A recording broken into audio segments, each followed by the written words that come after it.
When you're ready to start, go to nearpod.com, create an account, and you're going to want to create your first Nearpod.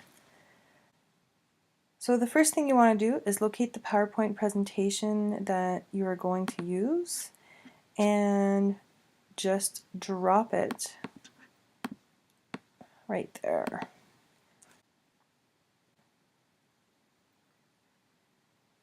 Okay, and now my PowerPoint presentation has been imported. When your PowerPoint presentation has been uploaded, this is what you are going to see.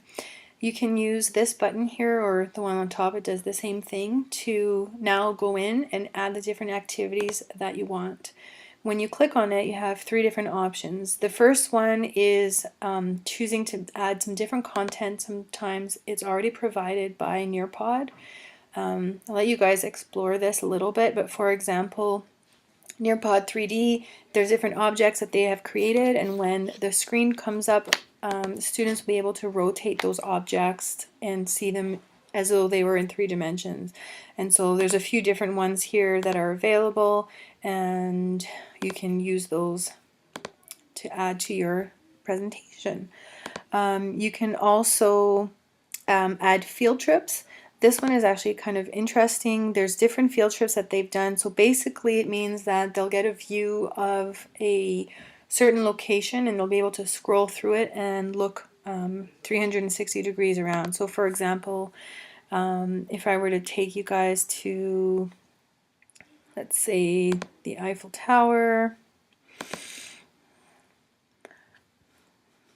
then this is what my slide looks like.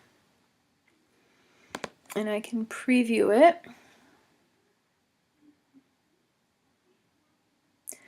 And then students can have a look around and see, you know, if you were standing outside, this is what it would look like in Paris. Probably raining. Okay, so some of the other activities that you can add or other content here could be a photo slideshow. This is where you would go and add a video, so you can add a link to a YouTube video that you like. It could follow a Twitter feed, anything you like. Adding web content is another option, so it will take you directly to a website when you go on to that slide. And then finally, the one that I use the most is adding an activity.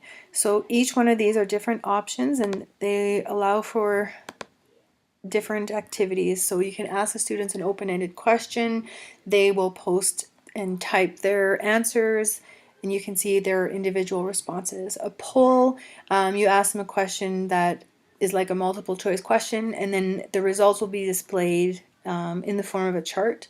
You can ask them a quiz, so this one would be just a multiple choice question. They either have it right or they have it wrong. You can ask them to draw something.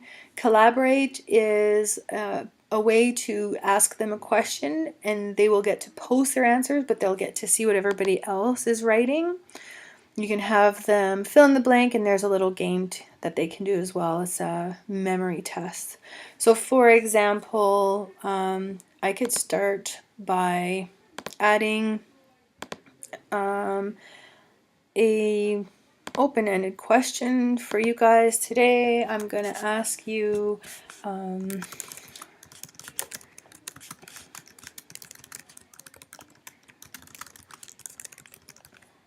what motivates you to use technology in the classroom?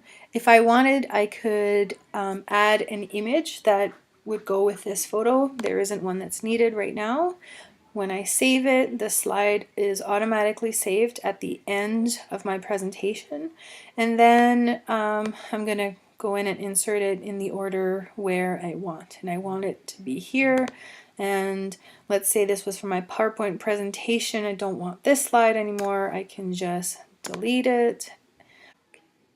When you're done adding all the activities that you wanted to add and you think you're done, it's just a matter of saving down here.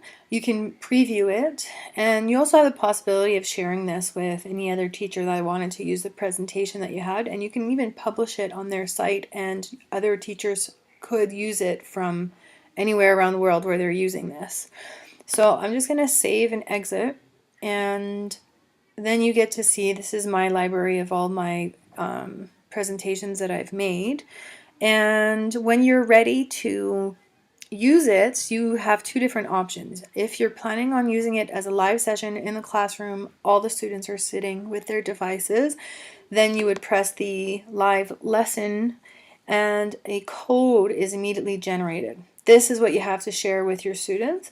And so you give them this code, they log on to nearpod.com and they just type this in and they're going to get to see this page right away. And so you just wait for all your students to see that page before you get started and the live session is done. The thing that's really nice about that is that if you didn't get to finish your Nearpod activity, it will remember where you were at. And when you log on again, it will start at the same place and it will keep the same code as last time. The other option is to send your students this presentation. They could do it in the classroom, but you could attach it to Google Classroom and the students would just have to do it at home. You just have to provide them with this code. So here it tells you how you want to share it with them. So you can give it as a link or you can actually attach it to any of your Google Classroom accounts that way. And I don't know, science class.